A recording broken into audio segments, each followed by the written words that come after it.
What would you do if the person you love disappeared without a trace? And what if the only hope of finding them rested in the paws of a loyal four-legged friend?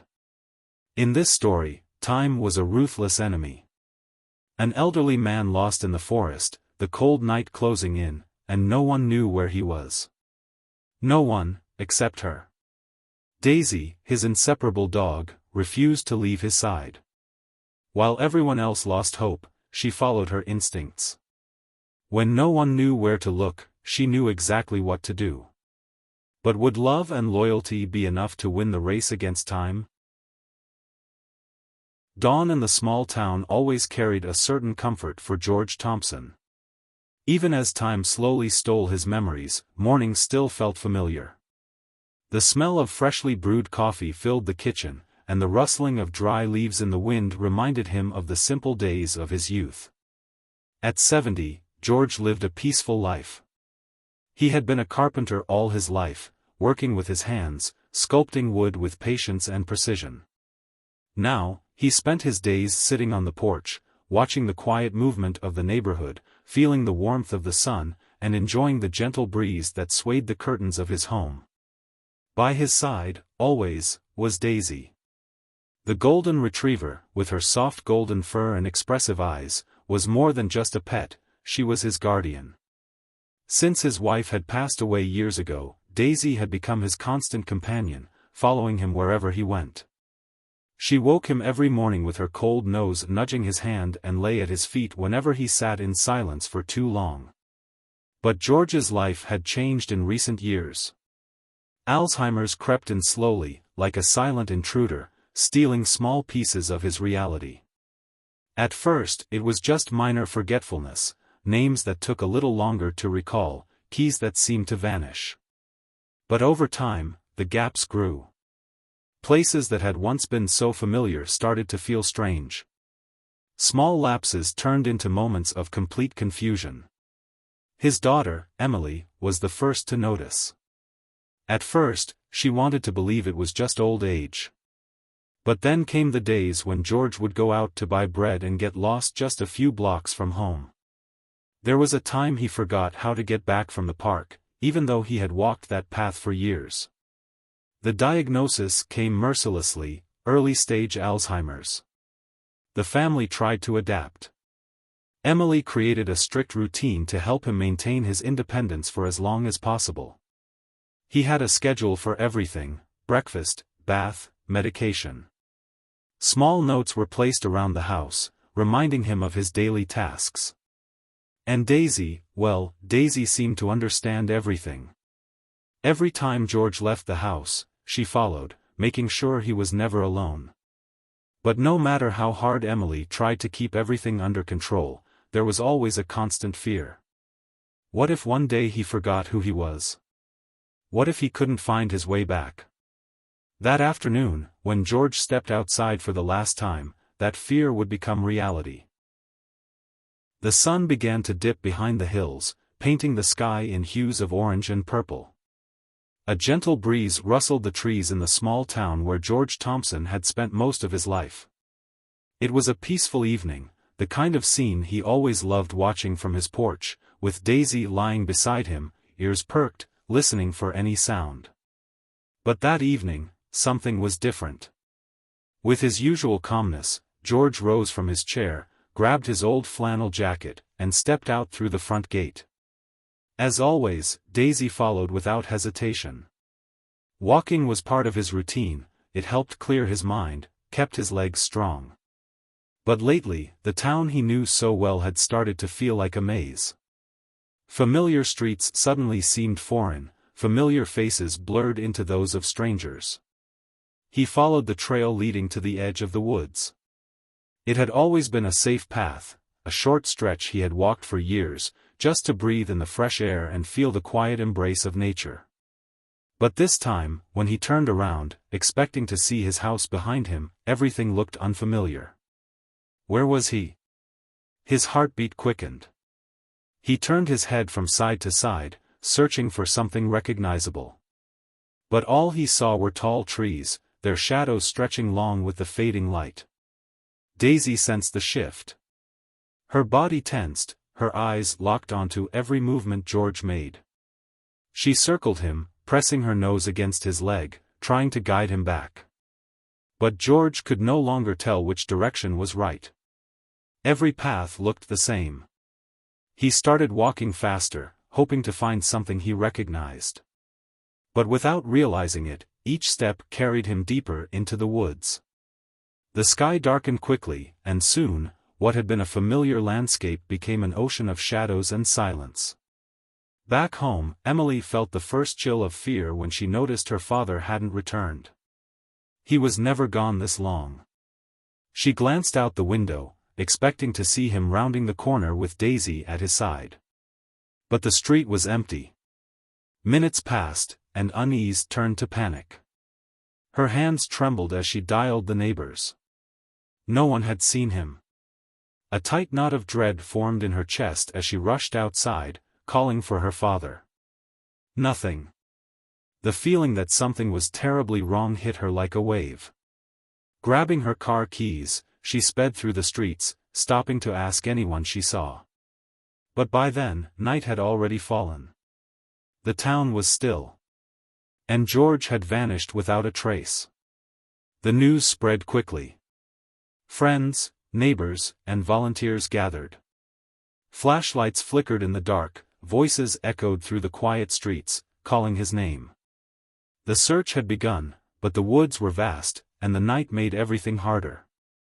Somewhere, lost in the middle of nowhere, George struggled to find his way. But his mind was tired. His body trembled. And Daisy, sensing the danger, pressed herself closer to him, as if she could shield him from whatever lay ahead. The night swallowed the forest.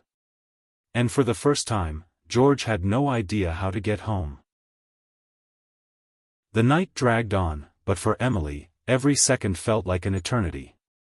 She sat at the kitchen table, her trembling fingers gripping the phone.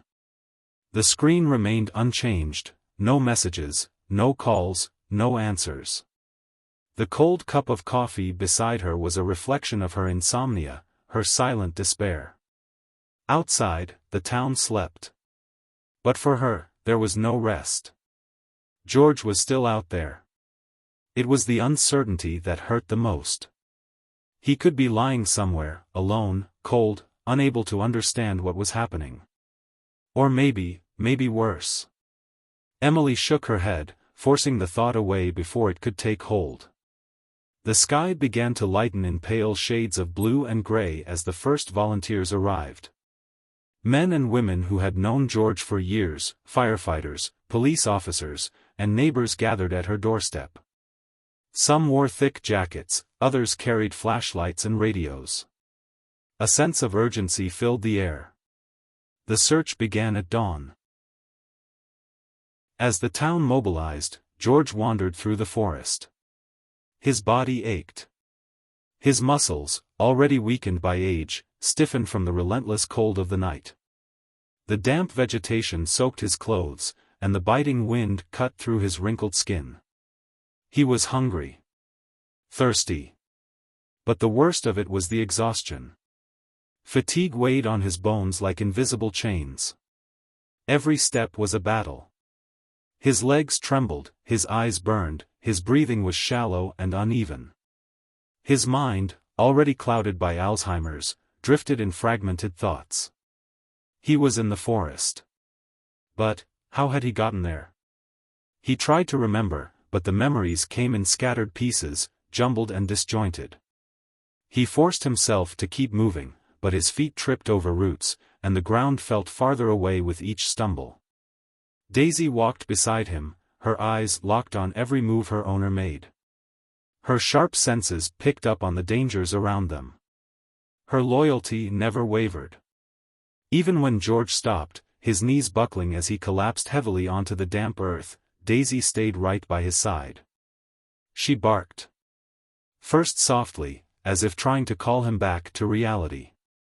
Then louder, more insistent, trying to warn him that he couldn't stop there. But George was too weak. He rested his head on his arm, his entire body trembling. Exhaustion had finally won. Daisy lay down beside him, pressing her warm body against his, trying to share her heat. And then, the sun rose. The first morning light filtered through the treetops, casting golden shadows over the dense forest. But George didn't see it. His eyes remained closed, his breathing faint. The first rays of sunlight had barely touched the sky when the search party gathered. Firefighters, police officers, neighbors, and even strangers stood outside the Thompson house. Some carried flashlights, others held maps, radios, and drones. The entire town seemed to move with a single purpose: to find George. The rescue team leader laid out the plan. The search was divided into sectors, covering everything from nearby streets to the forest trails. A high-resolution drone was sent to scan the area, capturing thermal images in hopes of detecting any movement. But there was no sign of him. Time pressed on, and tension mounted. Each team returned with the same reports: no recent footprints, no clues, no sounds. It was as if George had vanished into the woods. Emily felt a tight knot in her throat as she listened to the updates. Despair threatened to take over. And then, a new piece of information reignited hope. A town resident arrived, breathless, clutching his cap between his trembling fingers. He said that the previous night, while driving along the road near the forest, he had seen a man walking slowly on the shoulder. He looked disoriented. But he wasn't alone. Beside him, a golden-haired dog walked, attentive to every step her owner took. Emily felt a shiver run down her spine.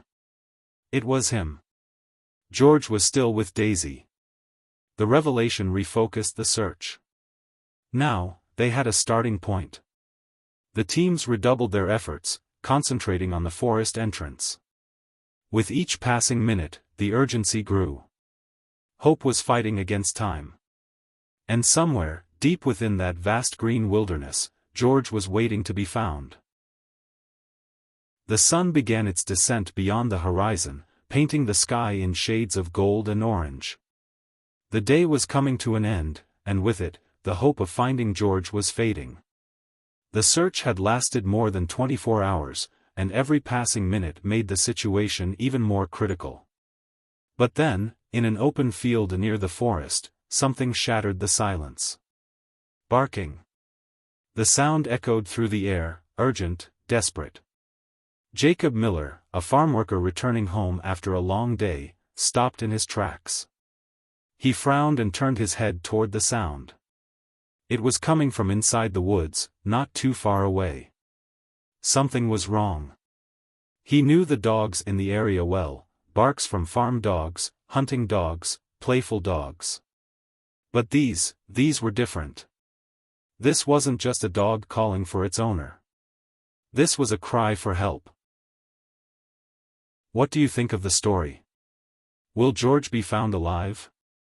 To find out, keep listening to us, but first, like the video, subscribe to the channel and turn on notifications to hear more stories like this. With his heart pounding, Jacob dropped his tools and made his way toward the sound. Every step was met with more frantic barking, as if the dog was guiding him. The tall grass obscured his vision, but he pressed on, pushing aside branches, ignoring the thorns that scraped against his skin. And then, he saw it. Amidst the dry leaves, lying motionless on the ground, was George Thompson. His face was pale, his lips cracked, clear signs of dehydration. His eyes were half open, his breathing shallow but still present. And beside him was Daisy.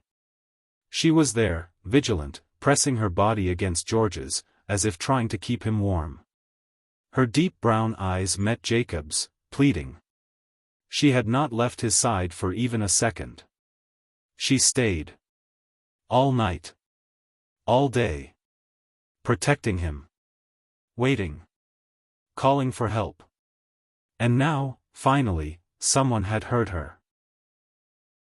Jacob wasted no time. He pulled out his phone and quickly dialed the rescue team. His voice shook as he gave the coordinates. Within minutes, sirens pierced the silence of the field. Fire trucks and ambulances arrived at high speed, navigating the rough terrain. Emily was among them. As she saw the paramedics kneeling beside her father, checking his vital signs, her legs nearly gave out beneath her. Tears streamed down her face, an overwhelming wave of relief crashing over her. George was alive. The medical team began preparing the stretcher, while Daisy watched everything with her keen eyes. Her tail wagged slightly, as if she knew her job was done. She had never left George. And because of her, he had been found in time. The paramedics worked quickly. George's body was weak, dehydrated, and every second was crucial.